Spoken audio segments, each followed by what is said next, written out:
What is going on, everyone? Welcome to another episode of the Heavy Metallurgy Album Club. I'm Marty. Good to see everyone. Hope you're doing well. Kellen, how are you? Coming in hot. Yeah, I just sat down, last minute album club. Let's make it happen. I'm doing well. I have had a lot of YouTube time, and but I'm happy to be here tonight talking about a record that I absolutely love. So it was my pick this week. Will definitely be a bit of a gush fest on my side, at least. So, but for anyone, I've officially done a couple of end of year streams. So we had a big night on Saturday into Sunday morning over at Gas Mask and Hand Grenades. Was it like 12 hours? Didn't make it 12. Didn't make it 12. Oh, it was 9. It was 9. It was 9. Oh, yeah. Only 9. What's only 9? It was a big affair, but 1 hour overtime if on a work day. Yeah. But yes. So anyway, but let's see what I've been spinning. Some Polish black metal, a lot of Polish black metal that I cannot pronounce. So I'll put it in the chat if people have any questions. But I believe this is pronounced Verdruci Wider. Nailed it. There you go. Are they Polish or Russian? Polish. Polish, yeah. Polish. That's the latest, isn't it? Yeah. Good band. Super atmospheric stuff. And this is on a really beautiful kind of whatever picture disc kind of deal. And then this is one of 5 billion records by the symphonic pagan project called Helveto. Once again, don't make me try and pronounce this thing. Yeah, we'll just put it in the chat. I haven't thought about that. That project was super prolific for a while and then just kind of faded away. Well, it changed the name. So he's operating under a different name now, but something Hellcarax, wasn't it? Like it was.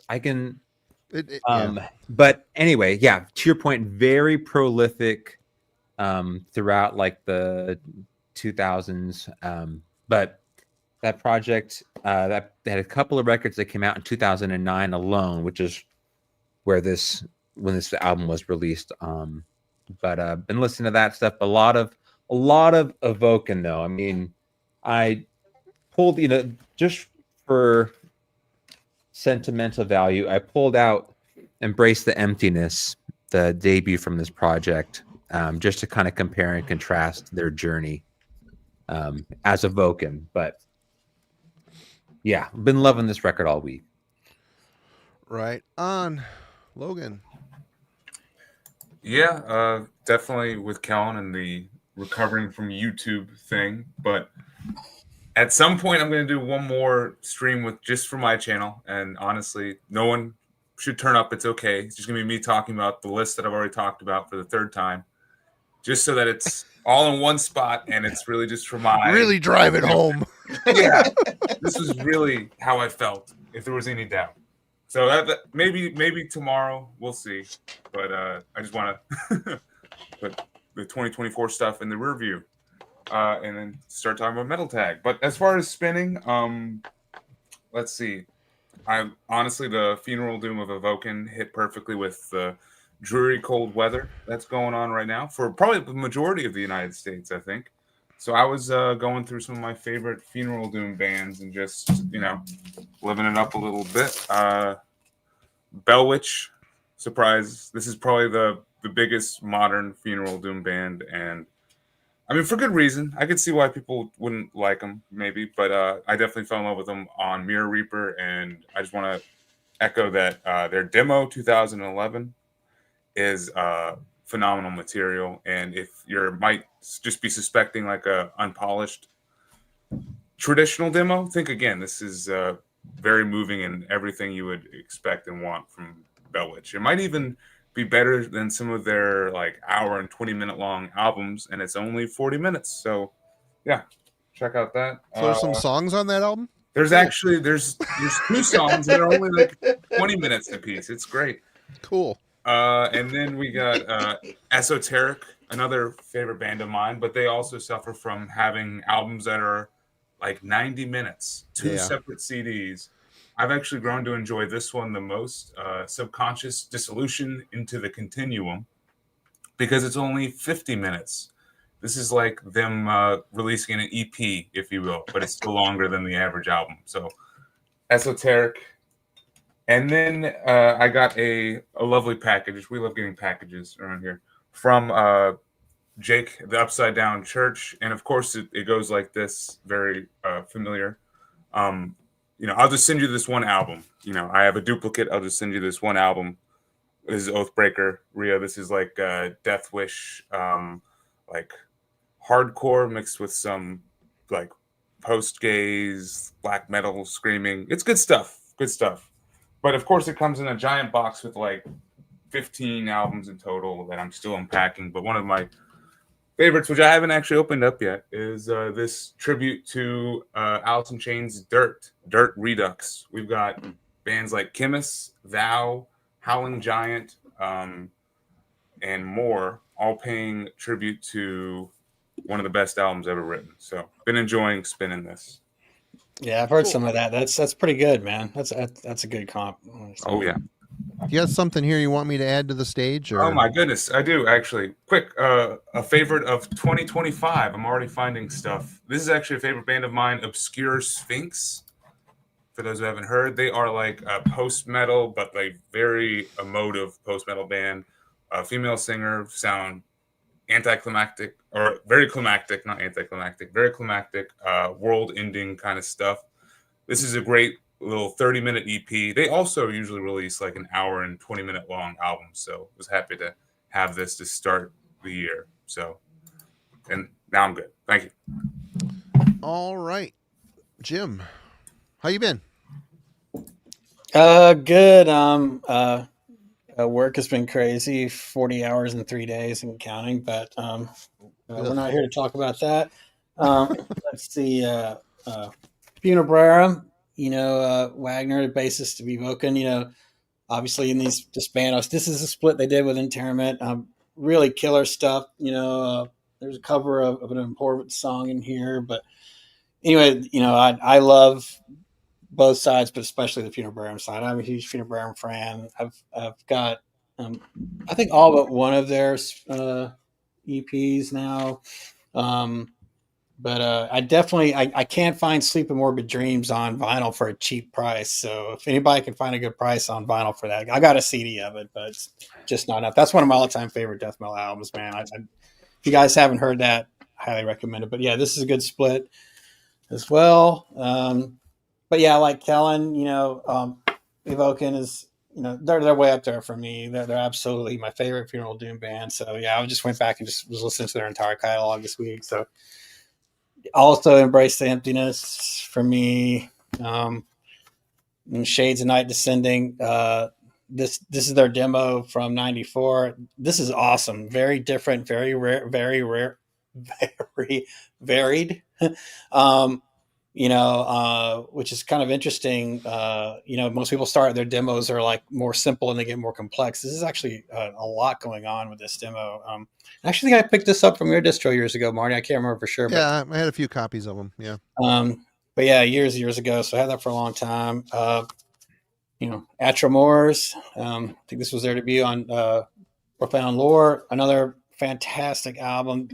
This one really, I instantly became a huge fan of Evoken from this. I can't remember if I got the demo first or this, but before I started really getting into them. But yeah, this was like my album of the year, 2012. And then the one we're talking about tonight. So yeah, this my album of the year, 2018. So yeah, there's two guys in the group tonight that are huge fans of this band. They just hit all the right, nails for me, I guess. So yeah, excited to talk about them. Excited that their new album's coming out this year in 25, and yeah, can't wait to dive in. So. All right, DJ, how's it going? It's all right, I guess, when I'm not falling asleep. But chronic insomnia in my house. But anyway, other than that, it's been. This record is rather long, and so I've been spending a lot of time trying to absorb it back and forth to work and stuff, and so I haven't been listening to much other than this over the last week. Although I did go back and I did finally catch up on the master plan, which I tend to do some make some amends for that tonight. So at random, I'll be quoting some lyrics from that record as we go through the evening. But I did finally get a chance to listen to these guys. I ordered these right before the holiday. Blazing Right. This is the Wild Rites and Ancient Songs. And I ordered this, and I got a shout out to my fellas, my folks in this band. They went ahead and sent me the other one as well for free. Yeah, that's the one I have. It's good. Yeah, the Endless Halls of Golden Totem. Yeah, and then they even sent me somewhere here. I was rather stoked by this. They actually sent me a patch. Merry Christmas, I guess. I don't know. It was pretty sweet. But yeah, other than this Evoken record, I was checking out some stuff on Spotify, and I've been listening to a lot of the Glorious Dead's rehearsal stuff. And I'm happy to say it's pretty cool. So Come along. yeah, been listening the hell out of that. So yeah, that's kind of slim this last week, but looking forward to talking about this Evoken. Anyway, Sniffing our own farts. All right. somebody's gotta. Yeah. I've been listening to a lot of Evoken. But I did today get in this Not Till Enda by Djevel from Norway. Oh yeah. Singer from this band is also in Mare and Vemud. A bunch of other bands. Hordem Rife, Renjar. He was ex-members of those two bands. But yeah, I mean, I've been meaning to get these, and they finally showed up stateside. So I got the trilogy. And this is the first one I've listened to. Excellent stuff. And if you watch Roger over in Norway, he was saying this is a great record. The last song is the title track. It's very long, 14 minutes long, and it's basically the same riff over and over and over again. He's right. It's a kind of a bad ending to an otherwise good album.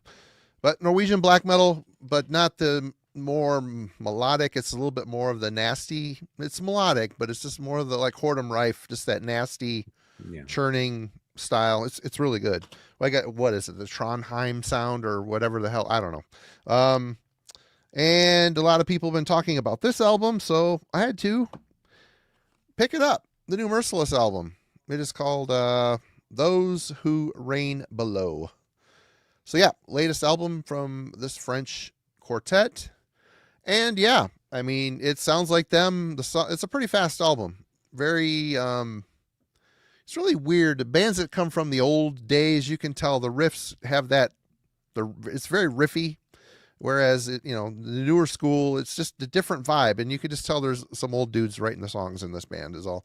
Is it the most blow you away album you've ever heard? No, but it's really good.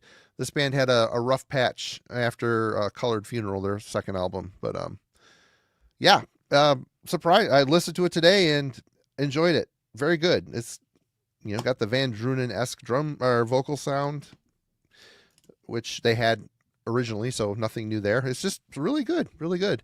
But tonight we're here to talk about this album, Hypnagogia by Evoken. A little bit of backstory. Get to the top of my notes. This album was released November 9th, 2018 on Profound Lore Records. It's their 6th full-length album. Band is based in New Jersey. Death Doom / funeral band formed in, well, they changed the name to Evoken in 1984. So I guess that's when this band's journey started. But yeah, Hypnagogia. We'll start with Logan. What were your thoughts, initial thoughts? Yeah, so Evoken is actually one of those funeral doom bands that I've just never gotten around to. I don't know what it is about funeral doom bands, but there's like a requirement for them to only release an album once every 8 years or something. So I missed After Moors just barely, and then whenever this one came out, I thought other stuff was going on.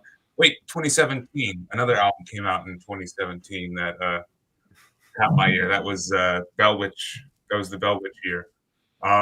So yeah, it was. This is my first like real true dive into Evoken sound, and for me, funeral doom is kind of a genre that I really like and I honestly enjoy. But it's just, I think I probably like everyone else. It's just one of those where you have to be in a certain mood to listen to. You're not just gonna pull this music out for a random Sunday afternoon. It's the weather's got to be in the right spot. You got to be kind of in the right spot to be ready to take yourself on the journey with the music. So it's one of those genres where the albums that I really click with, I absolutely love, but I don't play it all that much, and I only need about a couple a year, to kind of satiate me. So these are where the stakes are at when I was hitting play on Hypnagogia for the first time, with the kind of just let it passively wash over me and just see what happens. So first spin, it was obviously a funeral doom album, and like the pacing and the emotional tenor of it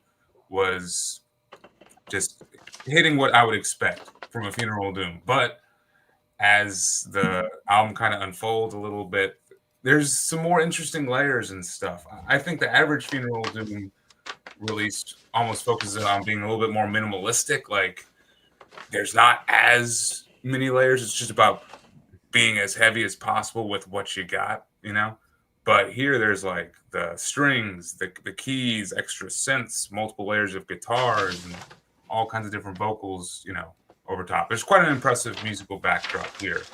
So, and honestly, also in the first listen, I was already noticing like crescendo like moments that really stood out to me as a listener, which is a great start for a funeral doom. So I was ready for the journey that this album was going to take me on. It was definitely, I don't know, it was exciting. So you guys got your notes ready? I do. All right, Jim. So first impressions. Well, I knew that I was gonna love this record. By the time this came out, I was already a huge Evoken fan, and I literally liked everything I'd heard by them.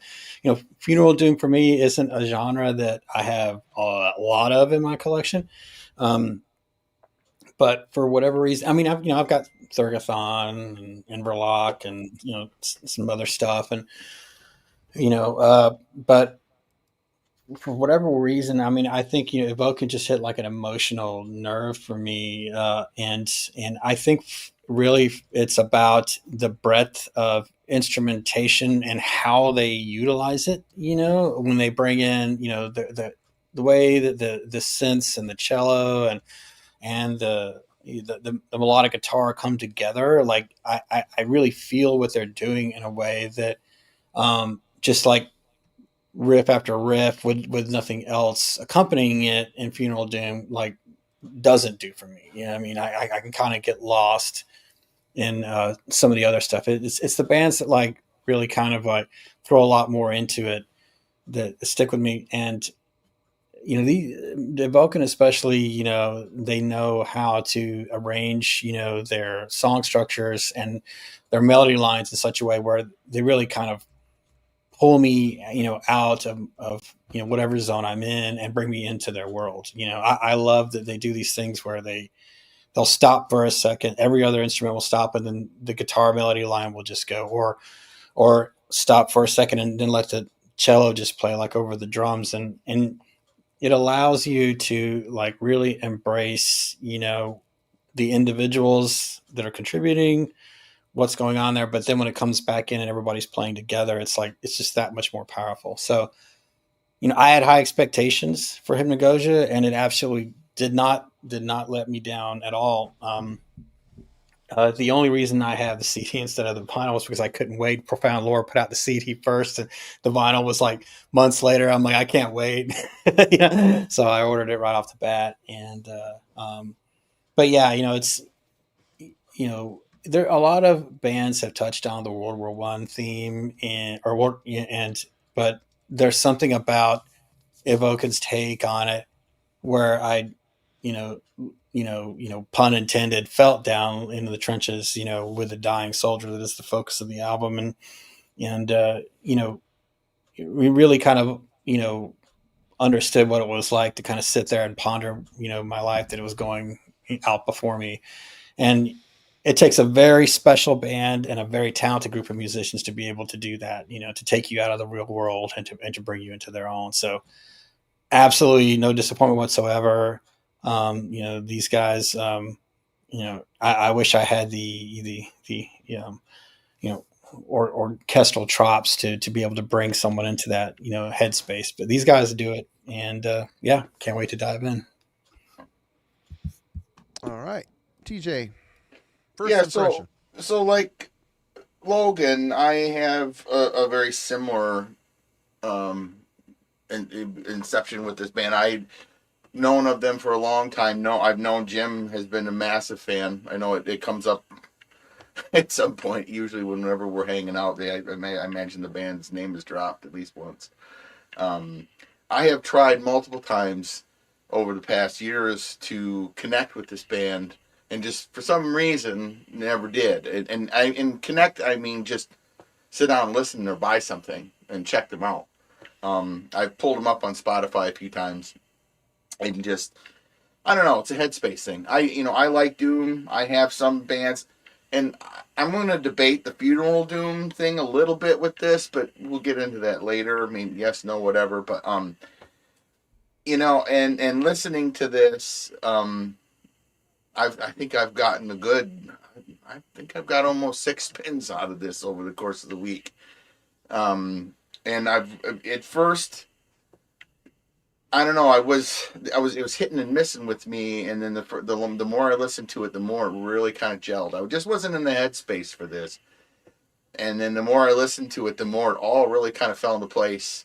And I saw these guys when I went to see Bolt Thrower in Maryland. Was it 2013? And I did sit and watch them, and they were good and everything, but I just wasn't, where they were. I just wasn't really, I was there for Bolt Thrower. I didn't give a shit about anything else really at the time. But yeah, I really I come away from this week with this. I really dug this, and I'm looking forward to adding this to my collection at some point.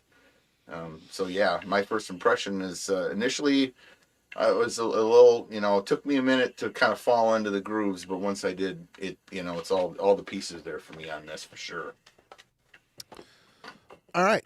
Well, for myself, like Jim, I've been into this band for a while. I'm missing maybe 2 albums in my collection, but I gotta say, I too am not. I appreciate Doom. I really do. And when I'm into it, I mean, listening to this has been great. It's just a completely different experience to sit down and just throw yourself into a record. I mean, who has the time anymore, right? Music's usually on the background, or your headphones working on something else or doing other things. But this album, and I'm always reminded when a new Evoken comes out, just how special the band is, because it's real easy to... And I think I'm with TJ. I think I know where TJ is going with, because I don't know. There's elements of funeral in this, but I think it's just a really good death doom. I don't know the differences. We're going to start blurring lines, this and that. It comes from the same place. It's slow and sad. I mean, kind of the hallmark for funeral doom. But I'm always surprised when I put on a new Evoken just how, even if you listen to the core of the music, it's very simplistic. It's the layers they add on top, the things they do, the interesting guitar things they do. This is a very symphonic album. As far as symphonic, I mean orchestrated with a lot of strings and keyboard stuff. So this album is one of those albums, if you're in the mood for, it's very immersive, which is a good thing. I'm not saying that's a bad thing. That is, you get, you're wounded, you're bleeding out, looking up at the sky, watching the vultures circle. That's kind of where you're at with this record. And,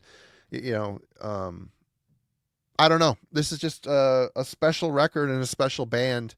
One I regretfully don't listen to enough because my mood never takes me there. But once I'm, forced to sit down and listen to it, I'm like, oh yeah, I remember how great these guys are. So yeah, Kellen, what about you? Obviously you picked it. So Yeah, so I've been a fan of this band for a long time. I think one of the reasons that I initially gravitated towards them was because like I don't think I knew back in the like early 2000s. I wasn't versed in what funeral doom was, and I was just kind of getting into the music.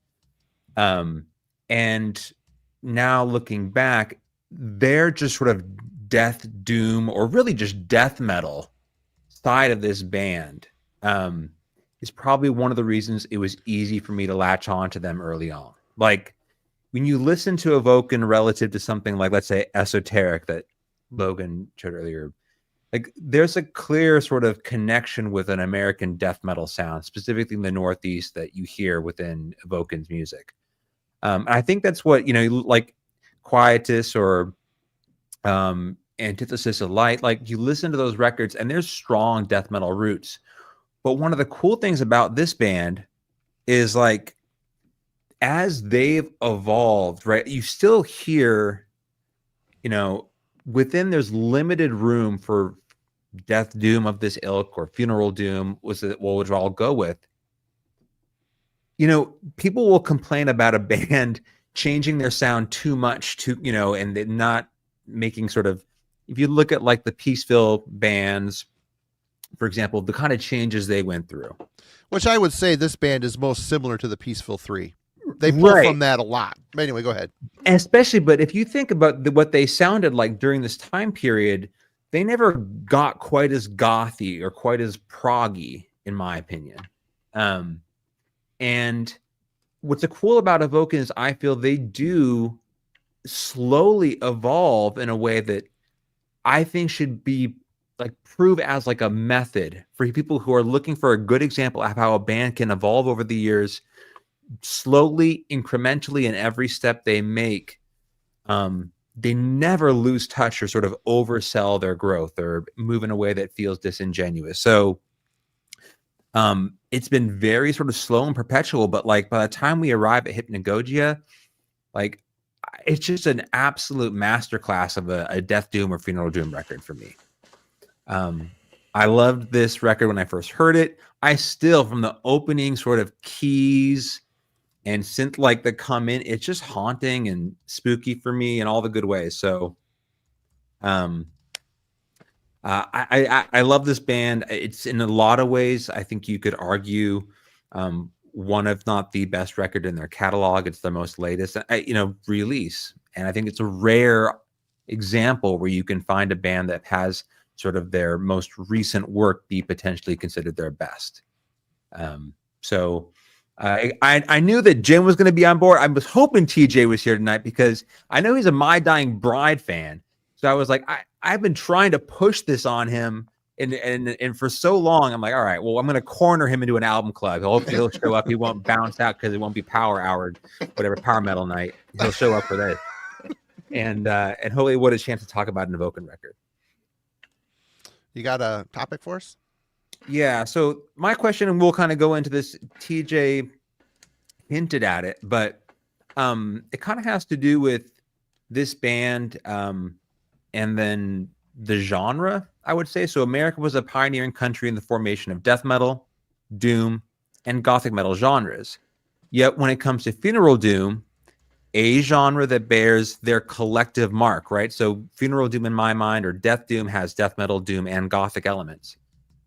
I would say Finland is probably the country that is seen as the developing force through the 90s. Evoken, formed as Funarius in 1992, more or less seems to be the exception to the rule. They never really felt like there was a strong sort of scene in America for this sound. Why did genres like funeral doom and death doom fail to inspire American heavy metal musicians and fans through the most formative years of the 90s? Logan. Yeah, so I think the best answer to this, I kind of have to go to one of my favorite elements of, honestly, metal as a overall thing.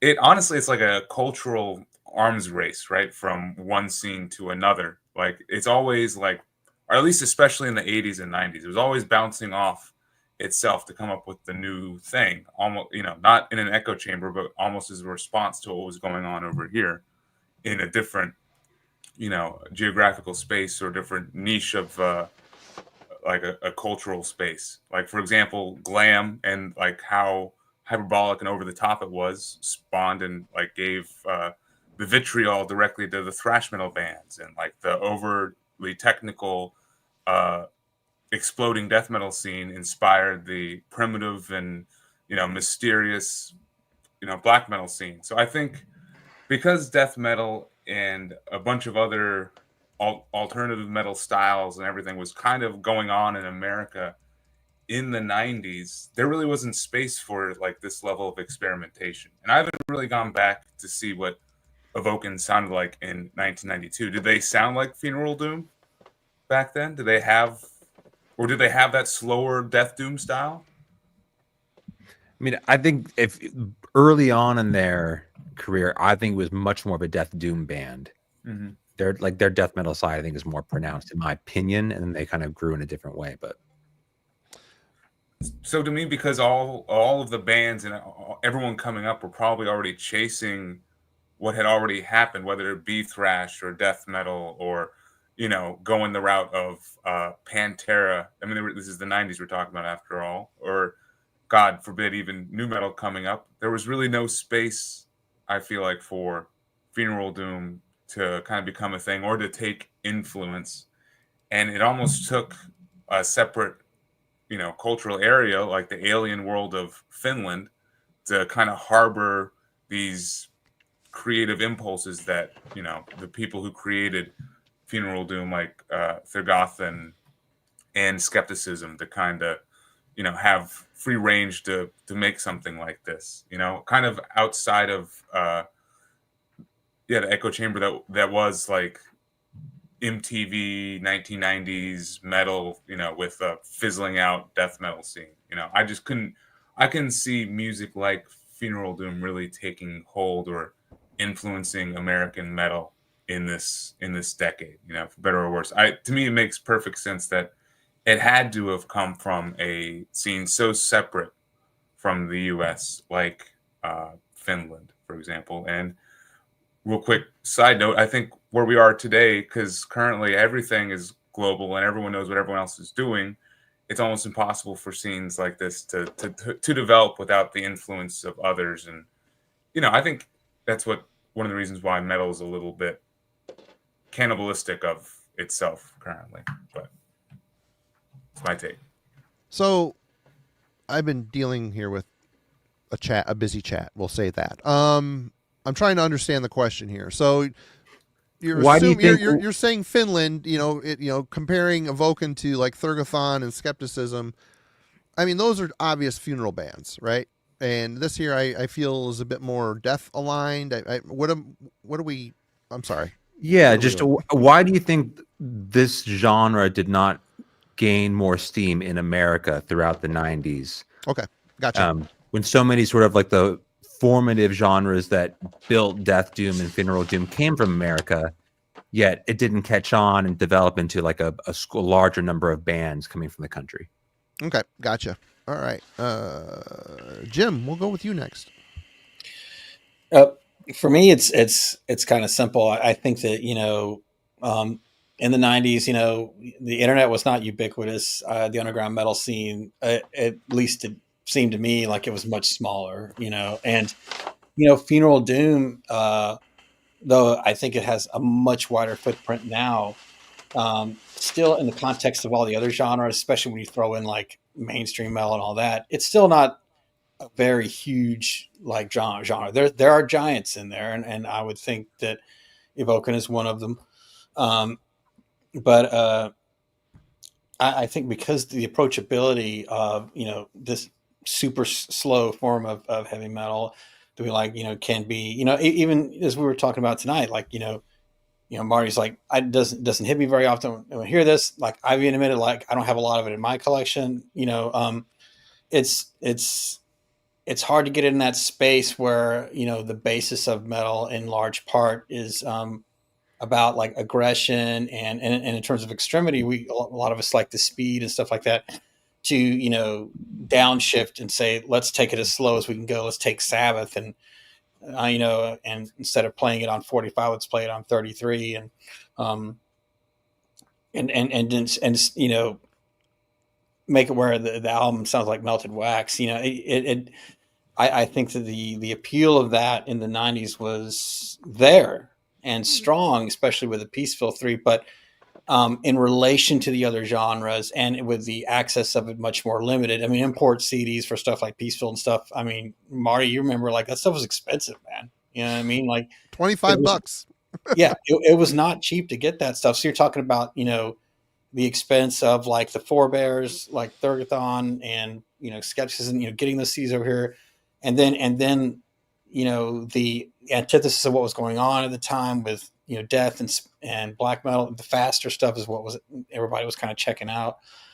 I think it was like, you know, a much harder sell. Now the payoff for embracing this style, when done right, when is huge, you know, because like I mentioned earlier, you know, it can really pull you in and, you know, have you contemplating your own mortality in the best way. You know, I feel like facing that through music, you know, can make your appreciation of everything else besides the end a little bit stronger. But you have to be either ready for that, you know, trial, if you will, to slow down and take all that in, or just have a natural like affinity for it. And I think in those earlier years that the musicians that were like just starting to play or looking to play were, you know, especially, you know, when you're, at least for me, when I was younger, like I was like, had all this energy and I wanted to, you know, I wanted something that kind of matched that. And, you know, the slower the music was, the further from, you know, what I was like ready to hear. I wanted to get my anxiety out, not try to like ponder my way through it.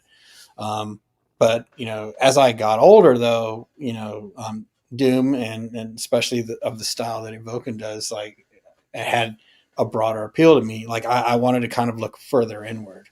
So, you know, my reasoning behind it is probably, you know, just my guess anyway, is that, you know, just, and, you know, when you're talking about the pie of fanhood of heavy metaldom, you know, was a smaller sliver for the genre at that time. And that's why, and just, you know, and Americans in general, and, you know, I think we're more into, you know, death and black. But you know, it seems like Funeral Doom is much bigger, but I wonder if you take the entirety of, you know, the heavy metal world, if it's really that same small sliver, but just writ large because of the ability to hear anything and everything, you know, at a whim. So, but yeah, that's my take. TJ. Well, I think Jim kind of nailed a lot of it on the head from my take, really. I mean, it's one of those, it's kind of like market share with metal, you know, like when these bands and this style really started to develop itself in the scene, you know, I mean, and it's been kind of this ubiquitous, you know, faster, louder, more extreme, Herculean guitar playing, things like that. That's always kind of been, you know, the soup du jour for stuff. People just looking for the most extreme whatever. When the Doom stuff, the Death Doom stuff, you know, somebody decided, hey, you know what, I'm going to play it, I'm going to go the other direction. There's only going to be so much where a band like that can really shine, you know, because if it isn't excellent, you know, it's just going to be some slow ass garbage, you know. And I think the bands that do stand above really, you know, exemplify that, you know. So there's this tier of these bands that we're all really kind of familiar with, and they all kind of share a lot of DNA. And that's kind of where it's at. and so I don't know. The inspiration for the American band, and stuff. I feel like it's just kind of, you go back to 91, 92, whatever, and then the people are trying to figure out, I want to be different, I want to be unique, I want to do all this, whatever. They start slowing down, they start doing these more emotive, doomy things. There's only going to be so much that, so many people that are just going to be on board for that. And like Jim says, it's, everybody wants their catharsis to be, neck-breaking speed and that sort of thing, and to be contemplative with your music and sit and be subsumed by something like this.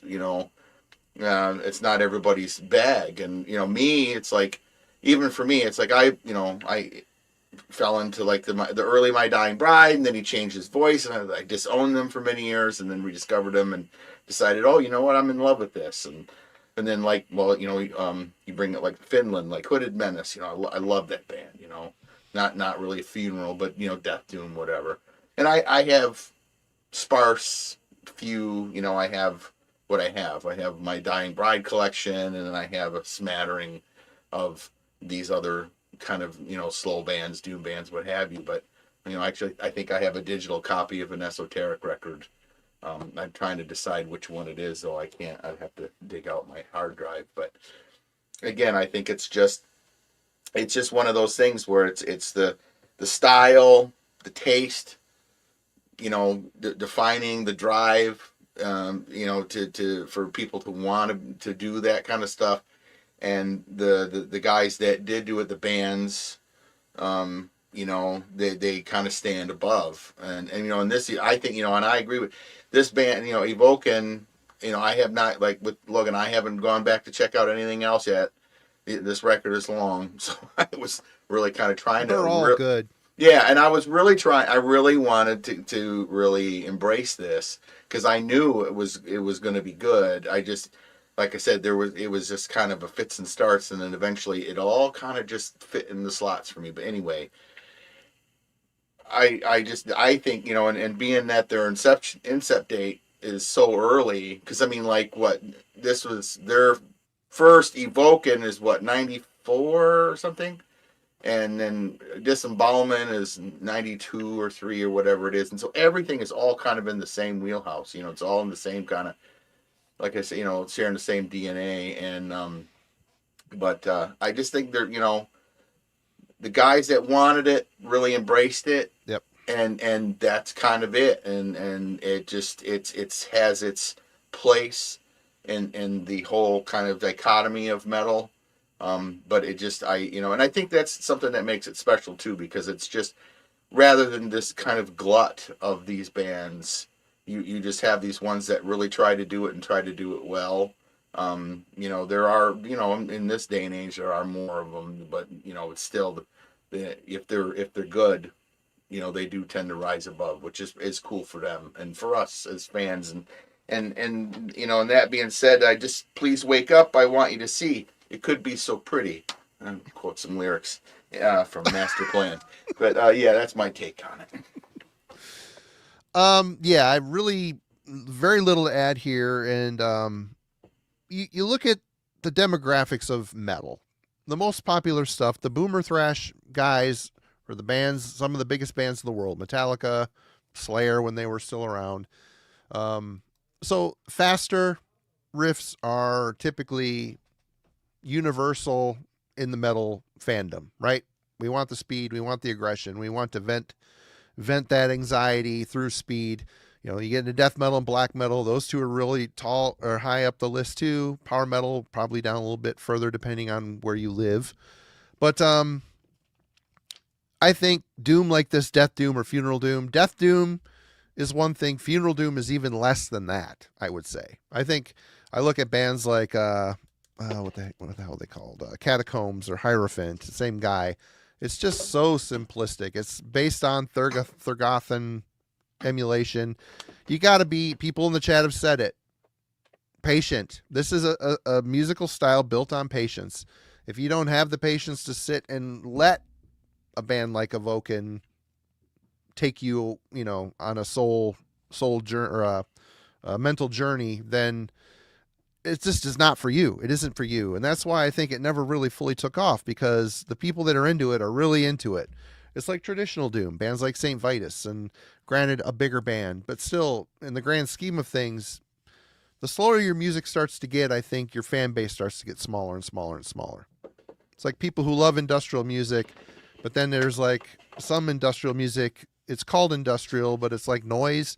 I mean, you start whittling down your fan base as you get more extreme or slower or weird.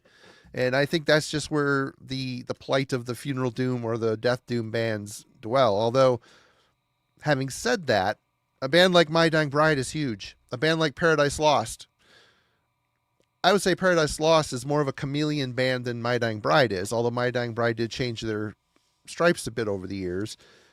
Paradise Lost, they did synth pop albums. They did these weird tangents within their underneath their band name. So bands like that, they amassed more of a following by changing and becoming more modern and going with the times, where funeral doom bands, they don't usually. But bands like Swallow the Sun and all these other doomish bands, I mean, there is a market for this. And to say that it's all just no one cares, it's not true. I mean, My Dying Bride is a big band. People care. Again, more popular in Europe, probably, I would guess. I would think, for me, the Peaceville 3, hard to beat that in a lot of ways. And a band like Evoken, I mean, they're embracing that to a certain extent, but Americanizing it a bit. I don't know. I am not really answering your question other than it's built on patience, and I think it only appeals to a smaller amount of people. What do you think, Kellen? Your question. Yeah, I mean, I just think it's interesting. I don't know if there's a clear answer for that. During this time period, I just remember how many different sort of, like, the extremity of things, the death metal that was happening in the early 2000s, the black metal that was happening in the early 2000s, seemed completely counterintuitive to what Evoken was doing. And I think it's interesting that, like, there's just some interesting pockets in the world grabbed a hold of what is a relatively limited market share and sort of cornered it. And they're seen as, sort of pioneering parts of the world when it comes to the genre. And America is sort of left out of the conversation for the most part. You could argue in recent years, in the past decade, there have become more sort of bands playing in this space from the States, but I don't think of America when I think of this genre and bands like it. So, yeah. All right. Well, let's talk about the songwriting and composition of Hypnagogia. Logan. All right. Let me get to my place and dive in. All right. So from the jump, I definitely thought Evoken had a unique sound for funeral doom. And maybe it's because they're not funeral doom. I guess this is probably the area to dive into that, which I will try in a little bit. I think their sound is immediately more focused on the elements that are far removed from funeral doom, like the symphonic pieces, the keyboards here, the string instrumentation over here, the sudden bursts of like death metal and blast beats out of nowhere over there. One song. Yeah. It was cool awesome. Moment. Yeah, it's a cool moment. Yeah. It's what I'm talking about. Made my ears perk up on the first listen, which is impressive. See, Bellwitch try that. Yeah, they haven't tried that. I think primarily the wider arsenal that it seems like Evoken has, and especially with the melody and the many different ways that they can put melody into their songs, really help to differentiate up the tracks and make the album more immediate and recognizable during its hour-long runtime. And truthfully, this thing didn't feel like an hour. It honestly went by relatively quickly, meaning that maybe it felt like it was 45 minutes, but it definitely didn't feel like an hour, and I was impressed with how easy it was to hit replay. And it could just be because of how the variety that is found within this formula that they have. Like, for example, you can tell that track 1 has an entirely different feel from track 5. Like the closing song, entirely different from the middle piece on here. So The other elements I think that they utilize perfectly is just the memorable songwriting. Like each track has this section that really stands out and grabs your attention and makes you want to hit the replay button and just hear that one song.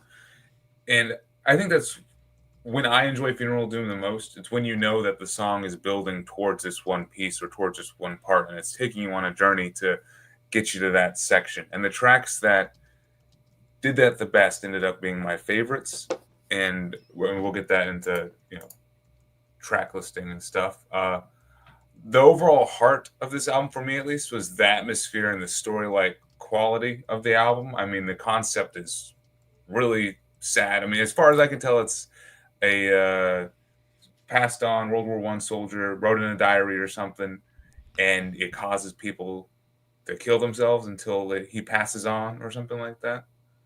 Am I close? Okay. Well, it's a sad story. I read the lyrics today, and I don't normally read the lyrics, so I tried to do that as well. Yeah. Today on my the last spin through this album, and yeah, there were some good lyrics, especially on the last song. And I think the fact that it just ties so well together into the feel of it, and I just spoiled Death Note, the anime, for everybody. My bad. The feel of it, I think, would really help to capture, your interest. Like when you're listening to a Funeral Doom album, you want it to be a journey. You want it to be something like this, something that really captures, your more morose and melancholy interest. So, yeah, the feel and the concept easily matched the cold weather, and just it was overcast all week, and yeah, I had no issue getting immersed in this album because of that. Is it Death Doom or Funeral Doom?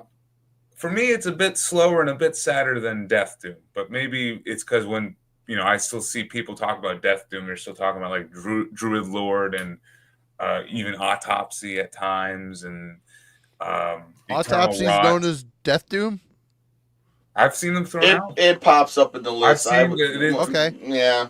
Their name gets thrown out. They do slow stuff, and people just want to drag it in there, And that could be the case, for that. But for me, when I see Death Doom, I see more of like this rotting corpse walking kind of stuff versus the Peaceful 3, which is funny. And I typically see the more like gothic and like just incredibly atmospheric delivery from Funeral Doom acts. And just when the average pacing of a song is as slow and drawn out, we're talking, the average length is 8 minutes, 10 minutes.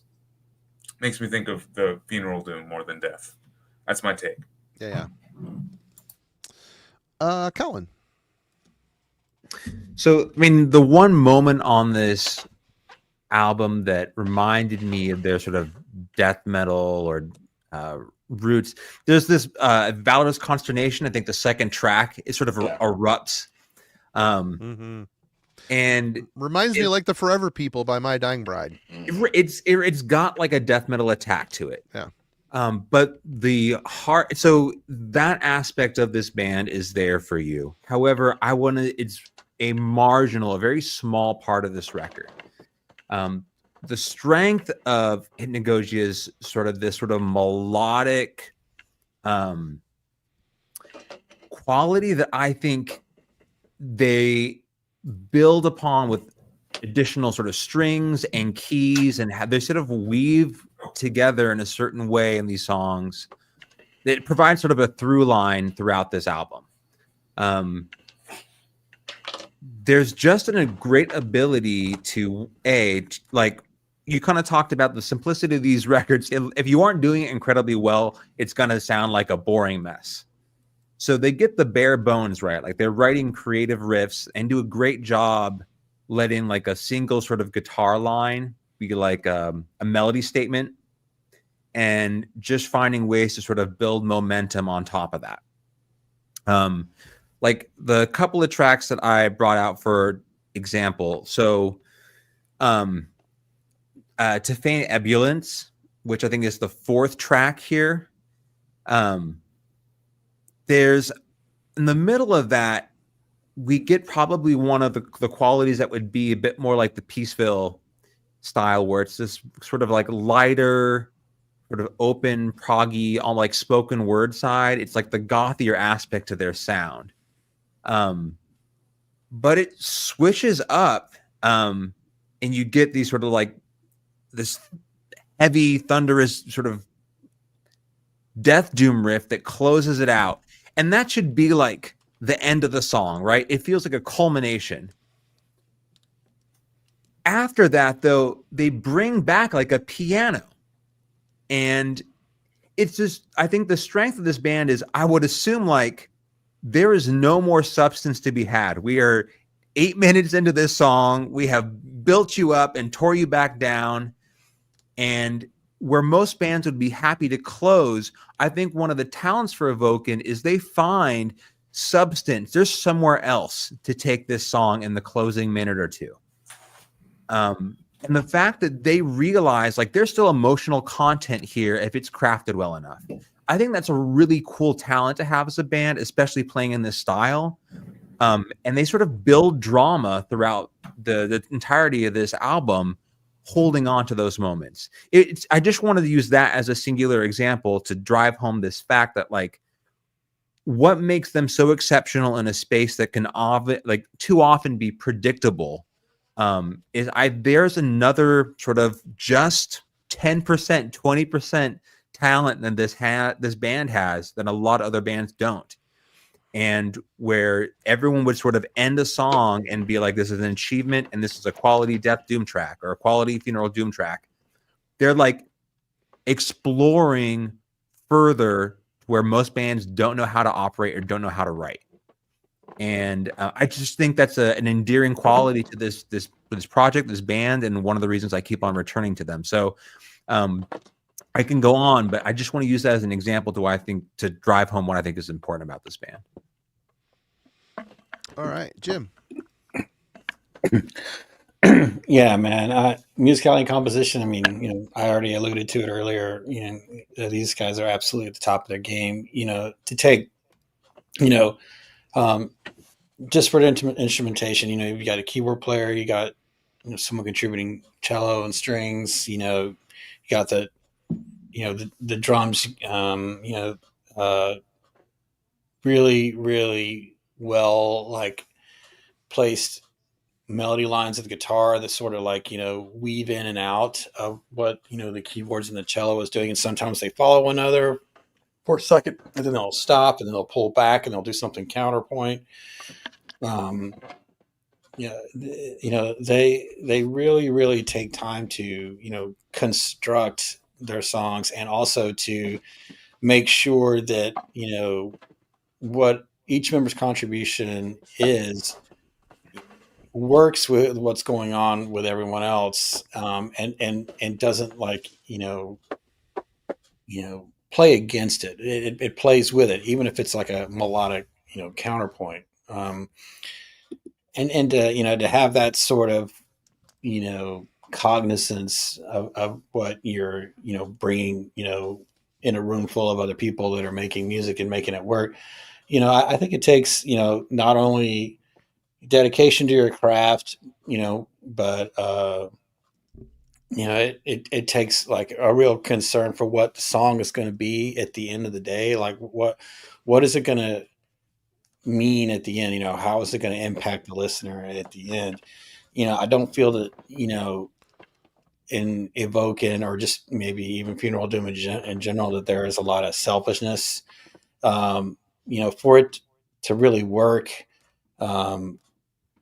everything has to work together. If you're suddenly off, just like spitting out arpeggios or something on the guitar, while the cello player is trying to contribute something mournful and somber, it's gonna fall flat. And so there is a little bit of like restraint, I think, in terms of like the melodic lines of the guitar and stuff like that, or even with the cello. Nobody's like trying to rip shred here. What they're trying to do is create a mood and to kind of get under your skin with like the sound and the message. And I've always felt that if you have the ability to take everything that you've learned, even if you can shred, while you're sitting alone in your bedroom, but if you can like just take the best elements of that and stick to what moves people and bring that to the foray when you're, sharing, a space with others on an album. That is where, true talent lies, where true musicianship lies, where true songcraft lies. And that, that sort of scenario is ever present for me on this record, start to finish. It never feels like, someone is kind of going off the deep end, even on, there's on Ceremony of Bleeding, there's a cacophonous moment at the end where everything kind of starts going a little dissonant. The cello starts going dissonant. The keys start getting a little weird and drums start getting a little weird, but it all sort of makes sense instead of it being like, overwhelming or painful to the ear. It really conjures up in you as a listener, like your own consternation, your own discomfort, or even, fear. The song is called Ceremony of Bleeding. You can tell what it's about. And so when they make that choice where it seems like they're kind of going off the deep end, and here it even there, it's with intent. It's contributing to a mood that they're trying to evoke, and they succeed at it. And so, musicianship and composition to me, like, it's as good as it gets. The piano, the cello, the synths, and overall the guitar lines. Schadenfreude, there is that line in there when that guitar comes in, and it's just, they stop for a moment, and he just lets him play by himself, and it's so sad, dude. And like it every time I hear it, it just, like, it gives me goosebumps, man. I absolutely love it. I think it's near the latter half of the song. It's about 6:15, and I wrote, a godlike melody line, simple, triumphant, bittersweet. It's all those things. And if you can, move someone, to feel those things with just like 6 or 7 notes, because that's how it's very simple. But if you can choose the right 6 or 7 notes to evoke that feeling, that complicated mix of emotions, you're as good as it gets at your instrument. So, All right, TJ. Yeah, I think Jim's kind of bouncing around the same idea that I have. Like I said early on, initially, and I wasn't in the headspace I haven't really been listening to a lot of Doom stuff lately. And so it took me a minute to warm up to this. And the more I did, the more it really kind of pulled me back in. Because I went through a really long stretch where I just needed to listen to stuff like this, and was really just My Dying Bride all the time, and just stuff like that. And so once I really started clicking for me, it really clicked really hard. And with this style of music, it's like, you don't have, these guys might very well be, Yngwie style guitar players. They may very well have those chops. I don't know them outside of this experience with this record, but that being, I'm getting off track here. My computer's doing weird things. Sorry. But you've got to be able. Your songcraft has to be right for this style of music to shine. You've got to be able to sit and take. You're going to bring in, and especially these guys, because they like to push through these songs in movements. So you have, like the second track where they break into that fast part. And I did say in the comment, it's not an original idea for a band like that. My Dying Bride did it on 2 out of the last 3 records, I think. Where they ended on a fast line, and then they came in on a fast one on the next one or whatever. But that's cool because when you're dealing with this kind of music, they're trying to present a mood, and you're dealing with this style of music, going from slow, how you go fast. I mean, you're trying to represent something sonically to the listener, and it's cool. I don't care that they borrowed the idea from somebody. It's still really cool, and it was unexpected for this, because I just didn't think they did it. But that anyway, I'm rambling a little, but like I said, they where they shine is their songcraft. Their arrangements, their ability to push these tracks, and really in compelling ways that draw you in, and they don't, you don't get lost and bogged down in some weird idea, even though I think it was like in Ceremony of Bleeding, there's a vocal part that they do that jumped out at me at first. It seemed a little odd, but then in context of the song and what's going on with the mood and everything, and the more it's like, oh no, this is actually really cool, and it all fits so well. And this is where they really shine. There's there's no mind-numbing drum extravaganzas going on here. No Flo Mornier, none of that crap. For this, because they're really just it's all pure emotion, and they just make it shine so well. And I'm just really impressed with how well crafted these songs are. They're emotive, and sullen and desperate and savage, and they bring that across, and convey the idea so well. And I don't really think. There's not really any. I can't really say. There's no misstep in any of this with them. They're really good. For this album anyway. They're really the songs are just really well put together, and especially because for me it's like I really like stuff that feels really linear and doesn't get too lost and stuff. And I like things when they change up things and stuff, but I still like it to make it, from my perspective, to make sense. And that may not make any sense to you when I'm trying to explain, but and sometimes bands try something, or they shift something sonically or whatever, and it's like, that was a dumb idea. That was kind of whatever. We could have lived without that in that track. But these guys really pin it down as they move through this, and it's just really spot on stuff.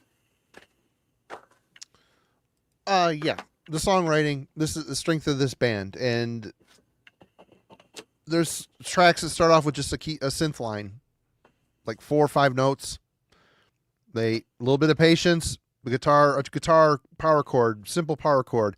They're really great at building these, like Kellen said, the building up, and then they take it down to bare bones and start again. And there's sometimes, if it was just the chord progressions, it would be more of a Funeral Doom album for me, and a lot more boring. Because listening to this on headphones towards the end, 3/4 of the way through the song, they're really starting to get the layers stacked on there. And the lines are also very simple and all very melodic, that it just, everything has its place. It's all where it needs to be. And it's actually a bit exciting to hear how they've, worked in that cello line, and the violins come over the top of it playing something different, where the simple chord progression, there might be a keyboard thing going on. It's just like, this does not sound like an album they jammed out in rehearsal space. It sounds like they might have done a little of that, but there's a lot of orchestration, a lot of pre-planning. When the Gloria said we're messing around with some slower stuff on occasion, and there's a lot of me and TJ behind the scenes trying to figure stuff out, trying to, we're going to do this, do that, take this, and to hear something on a level like Evoken, it's like, oh my God, all that stuff to consider. And it just, the way they navigate it throughout the album, where, like Logan mentioned early on in the show, this is a long album, but at the end of it, it doesn't feel like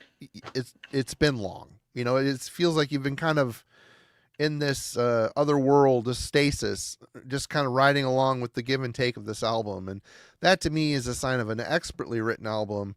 And one thing that this album benefits from especially is the sound of it. We're going to get into the production here. Logan. Yeah, I absolutely agree. It benefits from this production. I mean, Massive. it's absolutely massive. And it has space for everything too. And it sounds big and weighty in all moments. Like when it's, full blown ahead and doing that one blasty death metal section, massive. But like literally seconds before, it's got this airy like synths and like whispered vocals and light drums, and it still sounds just very expansive. Like you can really feel, something way bigger than a room, for sure.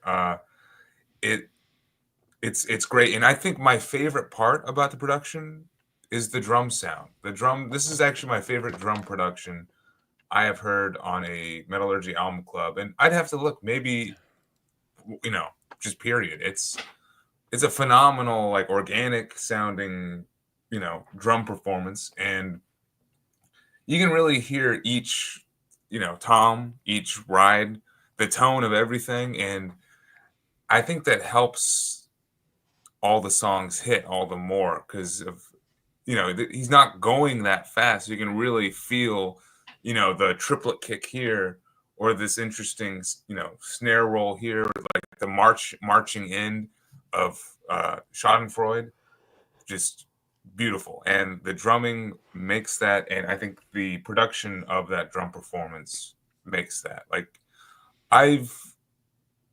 it's been a while since I felt like I could hear the different tones that you can get from like a ride cymbal on a metal Funeral Doom album, but I could pick up on that here, which is phenomenal. And then the strings, all the very many different orchestral elements that almost vary up from song to song. I don't even know how they're, what they're using to create, all of the different tones, but the strings sound real. They don't sound like synth stuff to me.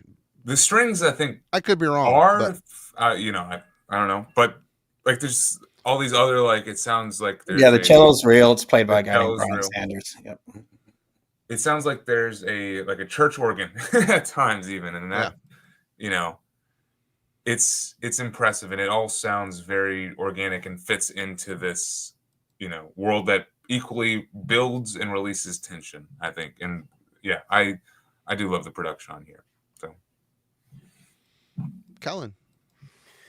Yeah, so I'll just follow up quickly on the drum sound here. I'm really curious as to how they mic'd the drums. The reason I say that is you hear, we talk about the size of the production, how massive this feels. What I heard is not just the strike of the drum, but sort of the echoing space around it.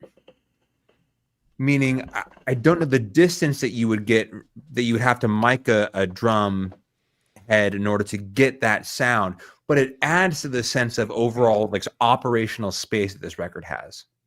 So you not only just hear what the drum sounds like when initially it's struck, but like if it was in a room, you would have like a decay. Like you would hear how that drums would spread out over the course of the room. And I think it's on the second instrumental. There's some very open sort of drum building in that hypnopopic, I think is the name of it, but you get a little bit of insight and isolation into the sound. And it's just one of the things that I think stood out was, you take that as sort of the statement as to how you can, peer into the mix. Everything of that, I think, is imbued with that same personality. So when the guitars can sound pristine and dreamy and smooth and clean, that like hypnotic quality, but then they can flip the script into turn something crushingly aggressive. And that's like the death doom side. Like the death metal side of that is a good sort of alternative or contrast you have there in personality. So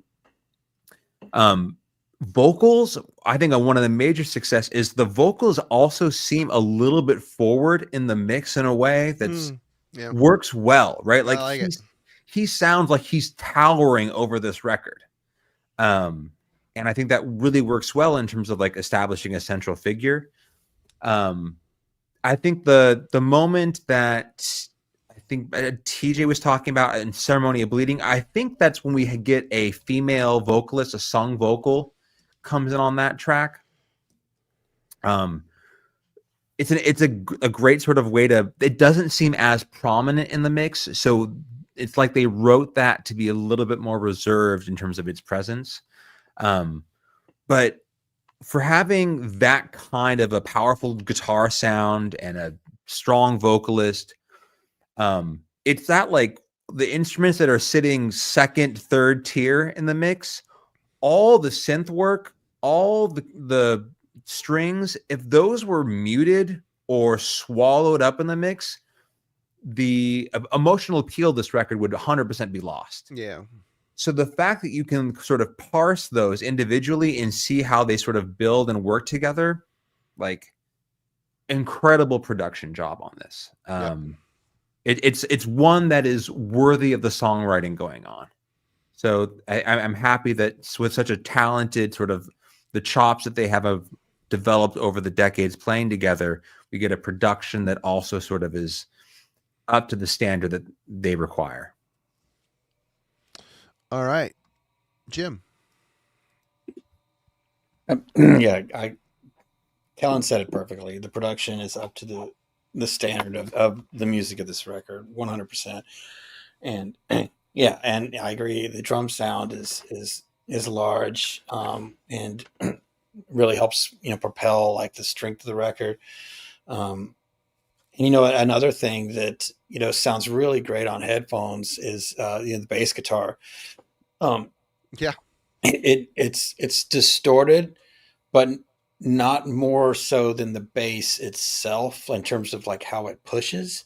And I think it's a great sort of compromise on that strong distortion sound that goes with the low tune guitars, but not compromising the low end at all.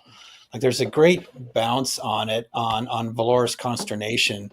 You can hear it kind of just pumping like dun, dun, dun. It just and it just adds to like the kind of like heaving nature of the song itself. How it's kind of moving like a slow train towards you. Without that there, I think the riffs wouldn't have like as much strength as they would without.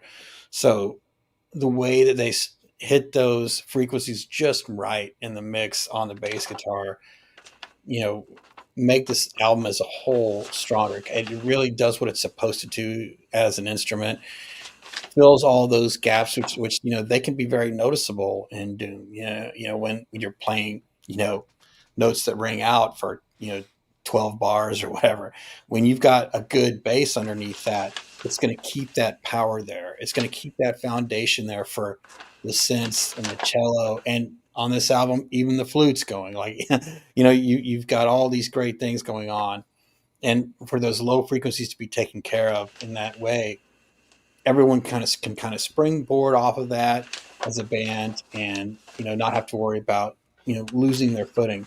So, a great choice in the control room to make sure that happens. Yeah, and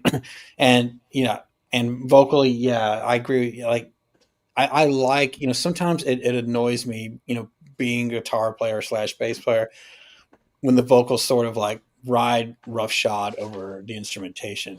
But in this case, with the vocals being up higher in the mix than probably, maybe more so than bands of this genre, they're delivered with such emotion and with such power. Like, it wouldn't be the same without it. You can feel it, especially when he's like, oh, when he has those moments, man. It's I'm just always invisible oranging all the way.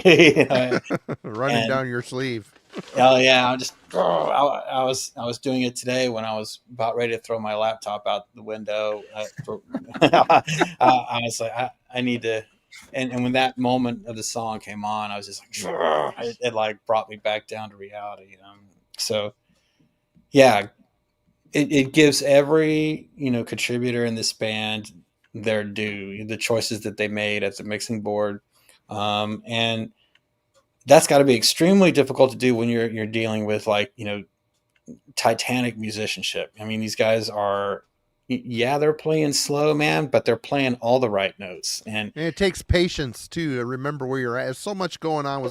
It's harder to play slow than it is to play fast. oh man, I remember back in the day, I tried to play some doomy stuff, and it was hard as hell, man. I was like telling my drummer, this is way back. I was telling the guys, hey, just kind of hit the ride, like let's practice it this way first, and I need to count the bars. Yeah. It is extremely hard, but be able to like push past that from the timing wise and still get something emotive out of it, man. But yeah, these guys deserved a world building production, and they got that world building production that they needed to have to put like the thematic elements of the lyrics and the orchestration where it needed to be. So yeah, great job on that. TJ. Yeah, I really can't say much else. I guys almost quoted some of my comments, notes verbatim. It's epic and powerful. I love the guitar tone. It just absolutely crushes. Yeah. Just so much, obliterates with power. The drums, there's these wonderful bursts to them, and I think, Kellen's bringing it. In the studio, they'll use compression and gates and things like that to bring those kind of those kind of chimey, big drum sounds out sometimes, rather than just a room, reverb, so many other things there's so many of these weird little tricks that they do. Hard to say, they obviously, their engineer really knew what he was trying to do to bring this about. It's such a very focused production, and it works so well on this. But yeah, I mean, everything is just where it needs to be. The bass, everything comes to the surface at some point. It's all there, and it works so well for everything. So yeah, I don't have much else to say other than, so never give up, never give in, rise from the fire if you're going to win. Beautiful. We can go back and do that one again next week if you want to get your. Nah, I'm just taking my licks now because I missed out. I ended up liking it better than I thought I would. So the poetry. I'm not gonna buy it, but my wife. You already have it. I gave my wife has it. She has it. Yeah, it's not in my junk. All right. Well, for me, the production, I love the guitar tone. The first song, what was it called? Something After. The Fear After. It starts off with that clean, fragile guitar line, and then the guitar's kicking. I'm just like, what is happening? Good grief. I mean, it's just like a crushing guitar tone. And the fact that you can hear that bass, it's got a clean attack, but the bottom end of it's got a rattle to it. And just to hear that all together like that, and then they started adding in all of the synth and the strings, there's a warmth to it. And, no matter how heavy the guitars are, they stay nice and warm and they stay in their place. There isn't a lot of wandering frequencies here. Whoever did the engineering, everything's in its lane, but yet together. It's like you're in a big amphitheater hearing this band play. I love it. I love the production. The guitar tone is just immense, and the dynamics between the clean and fragile to the deep, when they hit that B or A or whatever the hell they're playing at, it's like, wow, this is the top of the mountain guitar tone. It's amazing. Nothing more to add there. Everybody here completely nailed it. Least favorite songs. Logan. Surprise! It's me. We're gonna switch it up next week. You won't be first. Okay. You're not the newbie anymore. Well, you are, but you're not. So whatever you want. I'll take the hazing. Let's see.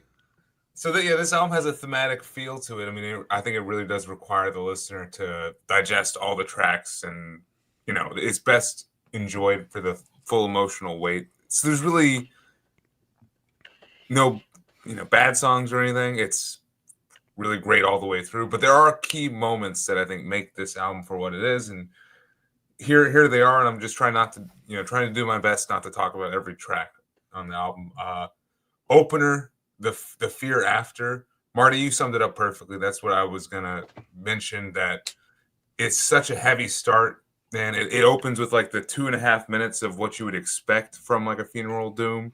It's just like the kind of more slow and plodding, and then the descending riff that just crushes everything with these just pounding drums, and they bring it in once more towards the end with somehow making it even heavier. It's awesome.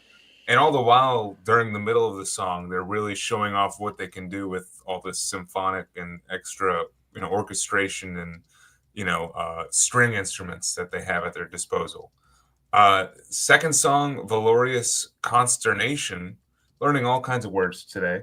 Might be my favorite $5 track. words. Yeah. I'm writing them down, behind the scenes.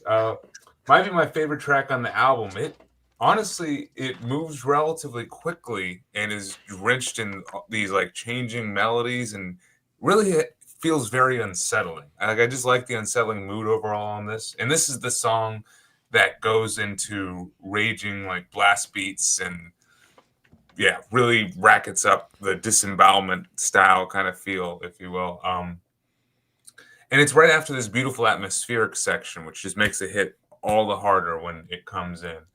My true maybe favorite song though is Schadenfreude, because of just how it ends. It ends in this like dirgy funeral march, and this is the part where just what the drummer is doing is amazing. There's this section where he's like playing the crash cymbal, then he catches it to mute it, and then releases it to hit it again, and you can just hear it almost like it's in conjunction with this beautiful guitar melody, and you can hear it almost like halt the track, and then it comes back in, and it's that part gives me chills when I hear it.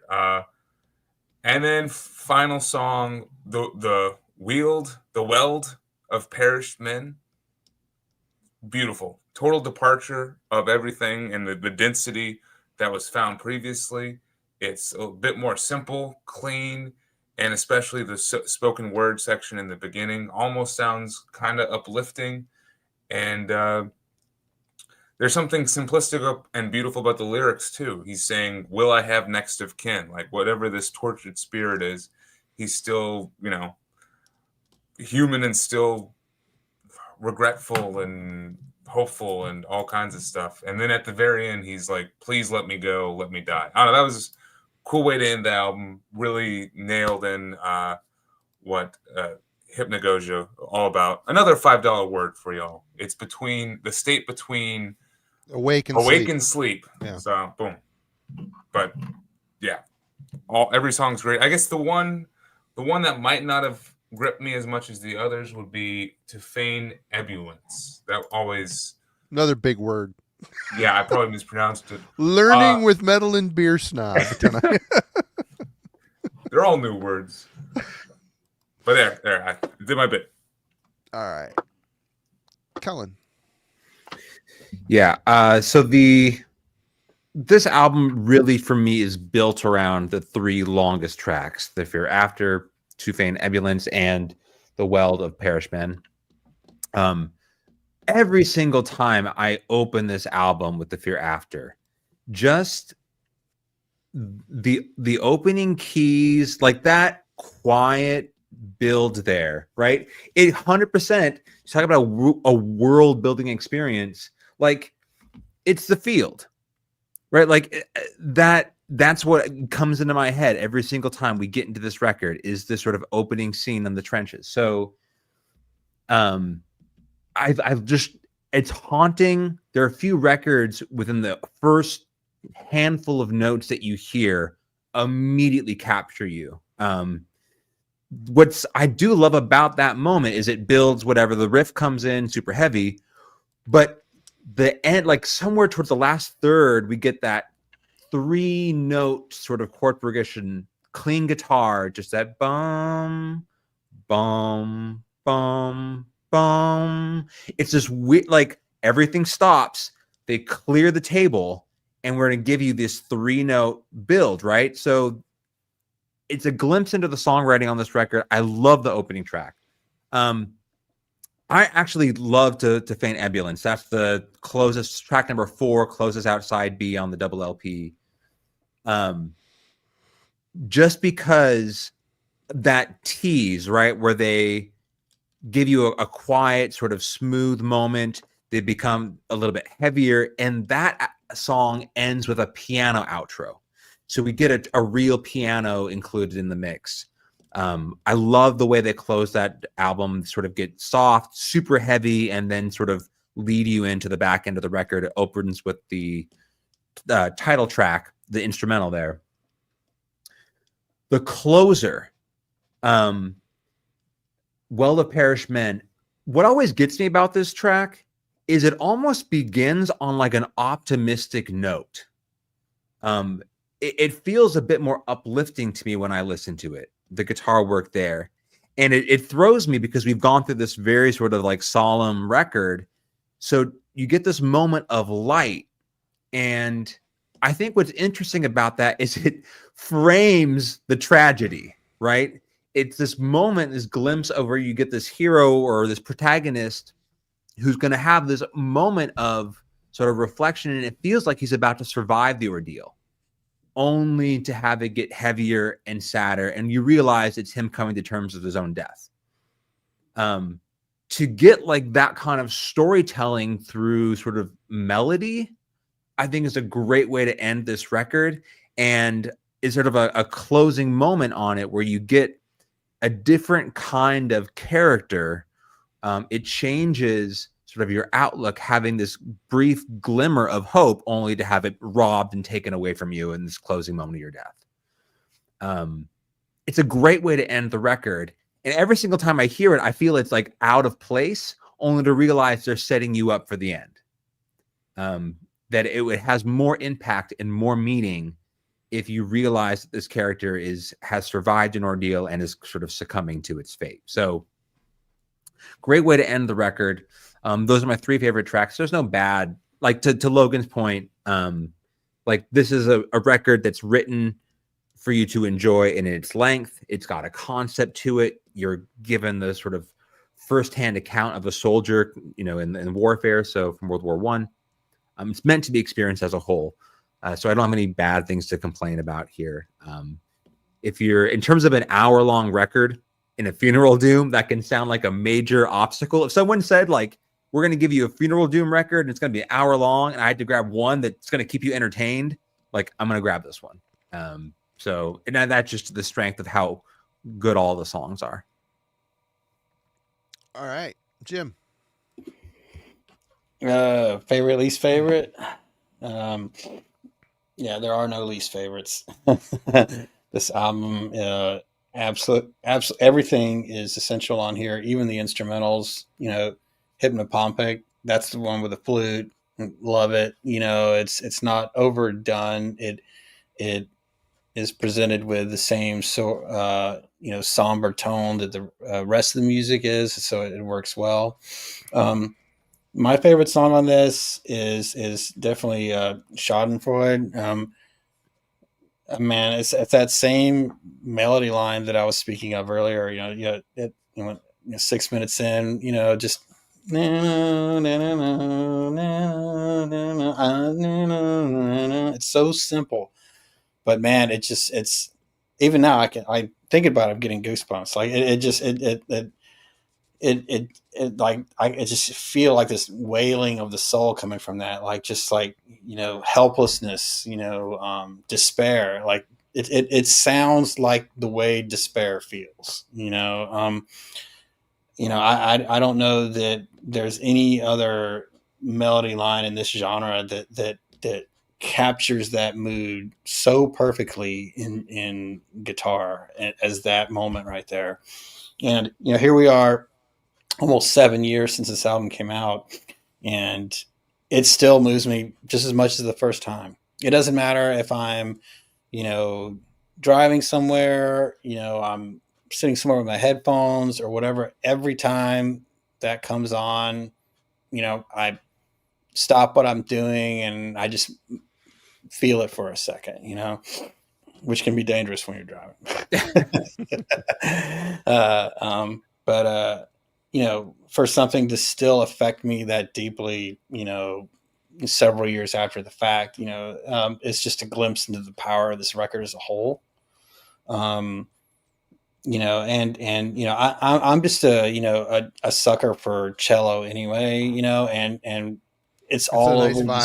Nice vibe, Yeah. always. Yeah. Perfectly works here. Yeah. And it's absolutely perfectly employed on this record, and it's like my favorite non-electrified instrument, outside of guitar, and the way that it's employed here, the album wouldn't be the same without it.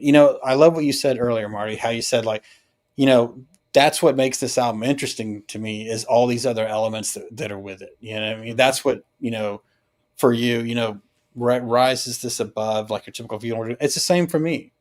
That's what I like about Evoken, is, they embrace these other, instruments, and not that, it hasn't, been done. I mean, obviously My Dying Bride has been doing it for years and stuff. I mean, other bands do it, but the perfection with which it's engaged on this record, to me, is just unmatched. And there's so much to listen to. There's so much to kind of train your ear toward. It just continues to give and give and give, even years on listening to it, in a way that most other funeral doom albums just don't, for me, and really came together on this record. Like, the story, the themes, the lyrics, even the employment of, like, clean vocals on track 6, and how they kind of weave in and out of the synths, like they're almost kind of like with the synthesizers, like it's just perfect. It's perfection, man. And that's why, when this album came out, it was immediately my album of the year. Like I was, bothering everyone that I could. I was like, you haven't heard this, you need to hear this, anyway, but yeah, definitely Schadenfreude's my favorite, but I can't, I've never listened to just one song on this record. I always listen to it, and yeah, it's an hour long, but I agree with what you guys were saying earlier. It doesn't seem like that to me. It seems to kind of fly right by, and I think that speaks to its emotional power. So yeah, if you gotta listen to one, listen to Schadenfreude, but don't rob yourself of the experience. Stopping there. Yeah. TJ. Yeah, so the first two tracks on this record are just kind of perfect. Usually you can always pick something, it's like, did they pick the right opener, and they really just kind of nailed it. The Fear After, Valorious Consternation. Just great stuff. And then To Feign Ebullience and The Wheel to Perish Men. The record as an entire piece of work, just I don't really have any, if I, gun to my head moment. The hypnopompic, but in context of everything else, I don't, it just works. But it's like, pick one. It runs its course. It's a very nice piece. It's well done, but it just doesn't move the same way as the rest of the tracks do.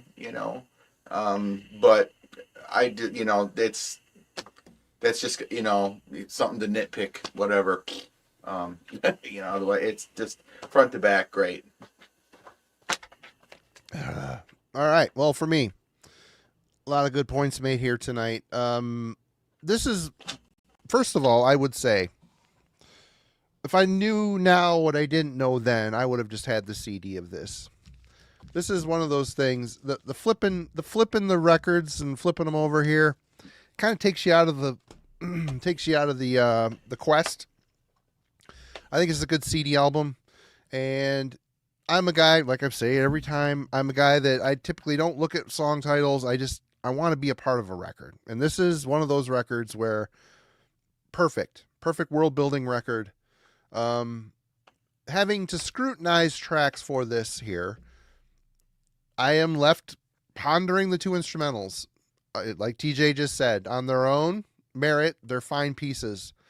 And if you're scrutinizing them individual from the rest of the album, it's like, you know, the title track, Hypnagogia, it fades in, fades out. It does some really beautiful stuff. But as a track on its own, it just feels like an excerpt. You know what I mean? In the context of the album, it feels like a necessary part of the album. And even more so on Hypnopopic. Is that what that one's called? Hypnopopmic. It's shorter. It's, again, beautiful piece. You got the flute in there. In the context of the full album, it's great. Scrutinizing track for track, those are the two that I would say, if they weren't here, the album could live pretty well. But I think my favorite track on here is the second track, Valorous Consternation.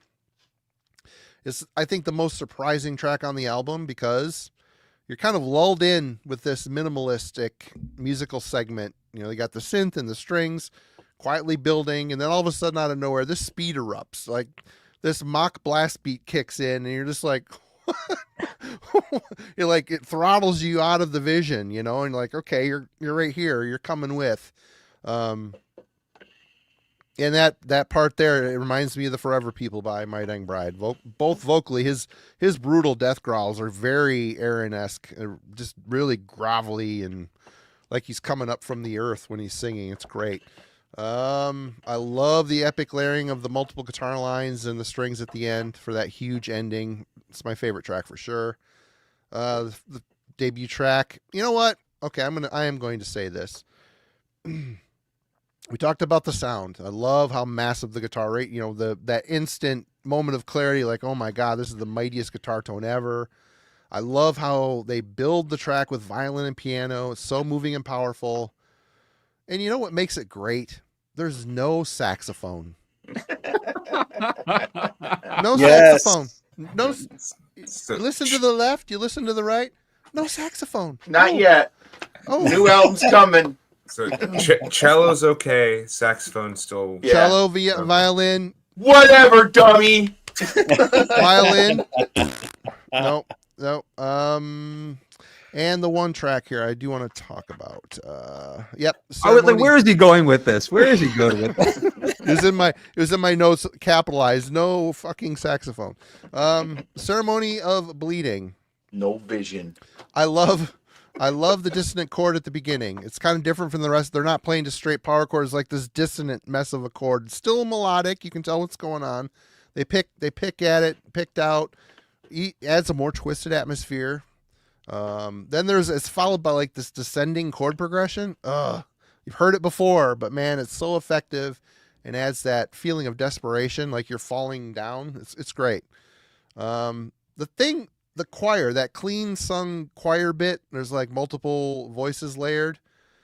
I wasn't a real big fan of it. Everything melodically speaking in this song fits. This choir comes in and it's kind of like the cadence. I don't like the cadence and the melody line they chose. It feels the cadence doesn't like you, Marty. Yeah. It has an obtuse feel to the rest where everything kind of falls into place. But then it makes sense because towards the end of the song, later on, there's like this string bending moment and this effect, like it's like a mat, like you're in a fun house thing going on, and it's like, oh my God, it's that was that cacophonous moment I was talking about. Yeah, exactly, that moment of cacophony there. And between the track or the choir and that, it's just like it kind of feels like their most experimental moment on the whole album. So they can kind of color outside the lines too when they want to. Just to this is them appealing to what's in the lyrics. It's not the lyrics emulating the music. The music is actually like, okay, this is happening to our character. We're going to do something fucked up right here to mess with the listener to know that something weird is going on with our Totally agree, man. Totally Yeah. agree. That's what that's about. Yeah. So in hindsight, after my long way around it here, it's a brilliant composition for the fact that it's so plotted out, and it is the obtuse nature of the vocals, and it all works towards where the song is going and the concept of the lyrics. So I mean, initially I disliked it, but I appreciate it more for the thought that went into it. But other than that, the album, other than my nitpicks, I mean, this is it's hard to pick it apart with any negativity. Let's do the judgment. Final thoughts. Jim, we'll start with you. You're at the bottom of the list. Break it up a little bit. Okay. Yeah. Evoken's just one of my favorite bands, man. I love these guys' music ever since I first heard it. And it's probably my most anticipated album of 2025. I can't wait to hear their next one. Very, very, very few bands I listen to do I feel compelled to own everything that they do.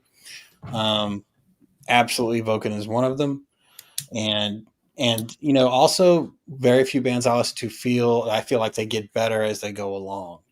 And for me, Hypnagogia is the pinnacle of their achievement. Like, I feel like everything they did before was leading up to this album, and all of the potential that they had within came to the forefront. I absolutely feel like they dug down deep and pulled out the best record that they possibly could at the time, and so this one will be something that I will forever go back to. I was so into it that I bought it for my brother, even though he'd never heard of them before. Because I was like, just listen to this, and I wanted to support them. I so much. I was like, I think I bought it for like two people, but I was like, that's how much this album means to me. That's how much I connect to it, and I wish for others to connect to it as well. So this is a 10 out of 10 for me. And if you ask me 20 years from now, I'm going to say the same thing. So. Right on, Logan. All right. As we've all alluded to, this is definitely, it just feels like a special album, especially out of the genre of funeral doom or death doom, whatever you want to call it. But honestly, just overall, it's just such a well-written album. It, I think, transcends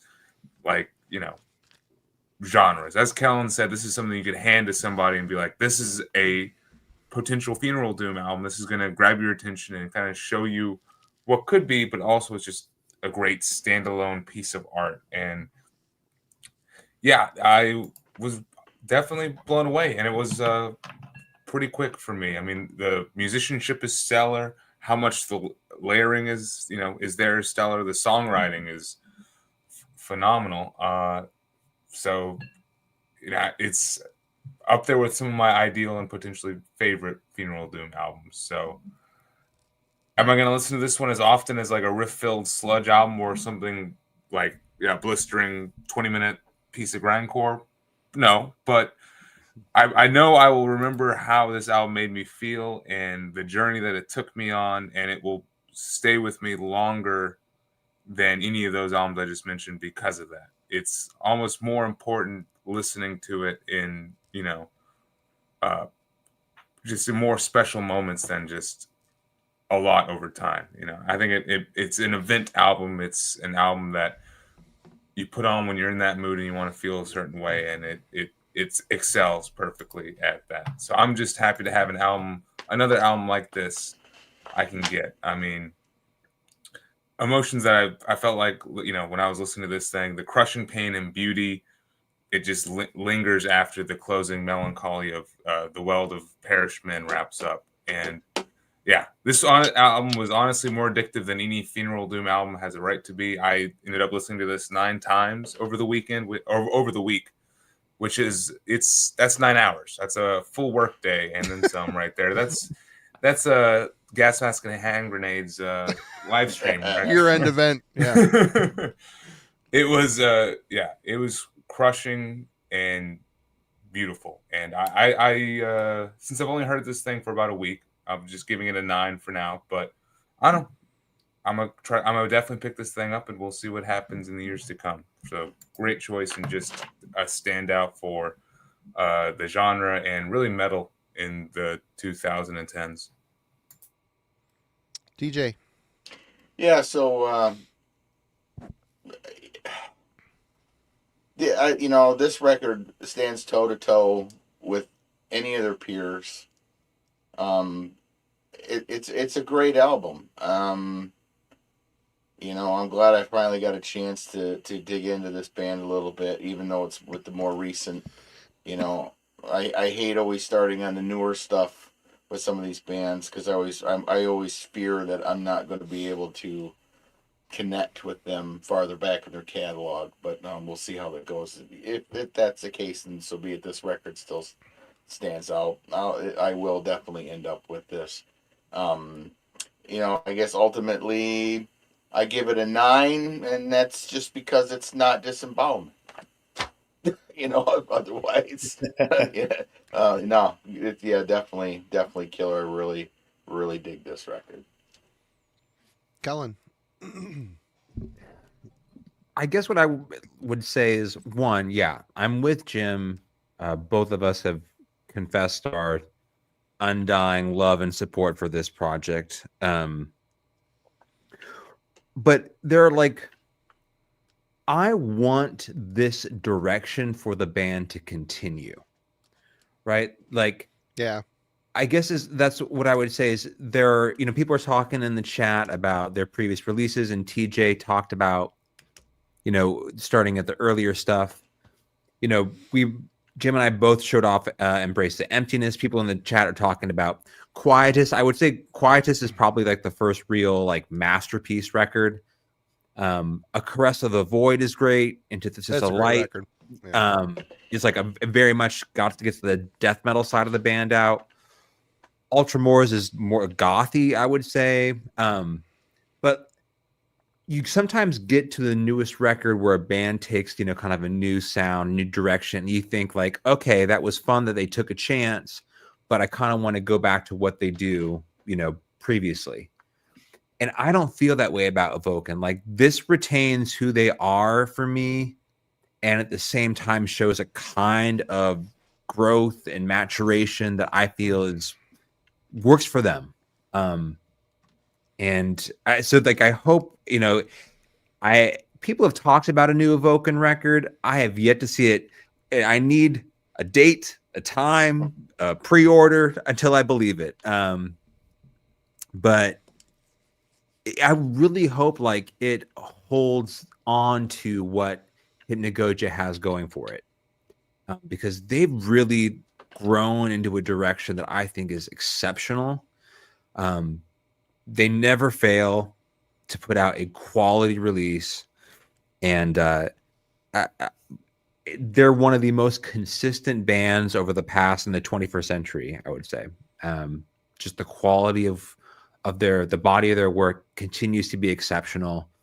And you'll always, hear me talking about most likely how their newest release is going to be one of the best things going on in metal anytime they come out with a record. So full send, Hypnagogia, classic. Yeah, for me, I mean, this is a band that's always been special. And the fact that, Hypnagogia, it kind of proves that this genre doesn't need to stagnate. I mean, yeah, they're working with some stuff that's been done. They're working with elements that are familiar. But the songwriting, the composition of it, the way it's all done, there's so much room for growth, and they've kind of shown it here. It doesn't have to be... if you stay true to playing this type of music, there is room for evolution. There's room for growth. And I think if you go back on their catalog, they've always had a very unique thing going on. They've always kind of stood out, not as highly regarded as stuff that's gone on in Europe for some reason, but they've got their own thing going on, even though influences are certainly apparent. I just think that this is a special record, and it's like a light switch moment. Like, aha, they've kind of arrived at a thing that I hope they continue with. I hope they keep expanding on. And You know, it isn't just the sound, it isn't just the music, it's also the concept, the lyric, all of it. It all works together. And when all the nuts and bolts are moving in the same direction, you get something special like this. So, yeah, for me, this is a 9.7 record. It's not entirely perfect, but it's damn close. And when I'm in the mood, it's great. Again, I wish I bought the CD. It's too much flipping when you just kind of want to stay in the moment. But it's a small complaint. But thank you everybody for joining us for another episode of the Album Club. And we do have an order of business. We believe it is Logan's turn to pick for next week.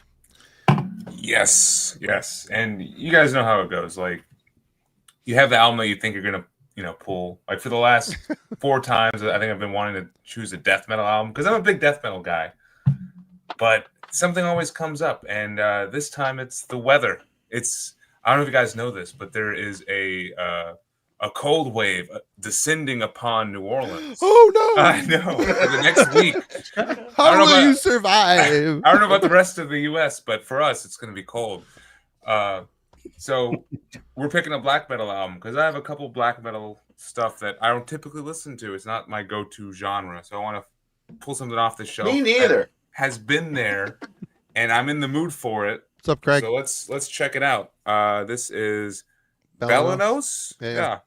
2002 Spicy Lidge? Oh, Jesus. Spell it, because I'm putting Spicy sausage. Spicy sausage. It's French. Which, speaking of your French metal episode, of course it's French. I will type it in the chat. Oh, okay. We'll let you do that then. I was going to look it up, but you go for it and do that.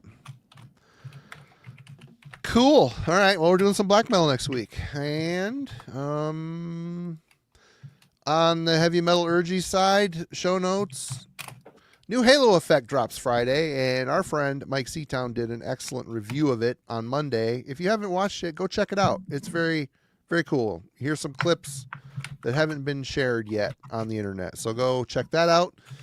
Friday, our friend Hunter Ginn from Angelock and Canvas Solaris fame is stopping by. We're going to be talking about Autopsy, and we're doing a little bit different. He said he wasn't super familiar with the new stuff. He just kind of wanted to talk about the albums up to a certain point. So we're going to be talking about Autopsy, and that'll be a fun conversation. And does anybody have anything going on in their channels or lives? Oh, wait, before we go, TJ will have a closing thing. Well, at the end. Or ain't at the end yet. Kellen, you got anything coming up on Killing for Company? I will hope to get my metal tag video together. I probably will take a little bit of break from sitting in front of my computer and YouTube for a moment, but yeah, you look for metal tag video. Twitter. And yeah, after that, probably when I do have something else a little bit more organized, I'll let everyone know on Album Club. Sweet. What about you, Logan? What's coming up on Metal and Beer Snob? Yeah, I'm gonna try to put the nail in this 2024 coffin and do just a quick, like, hour-long, just recap stream for everything that kind of I missed. That might be tomorrow. We'll see. Depends if I've been on YouTube too much or not. I gotta check with the powers that be, and then the metal tag. So there we go. Right, and thanks to everybody that has been doing the metal tag. There's been quite a passel of you out there doing it, and that's very cool. Thanks for doing it. TJ, Jim, anything coming up with you? My life is empty. Why don't you fill us with some knowledge? Are we done? We're done. Quote of the week. Remember, if you never believe in yourself, you will never let yourself down. Good night. Good night. Good night. Cheers, everyone. See you.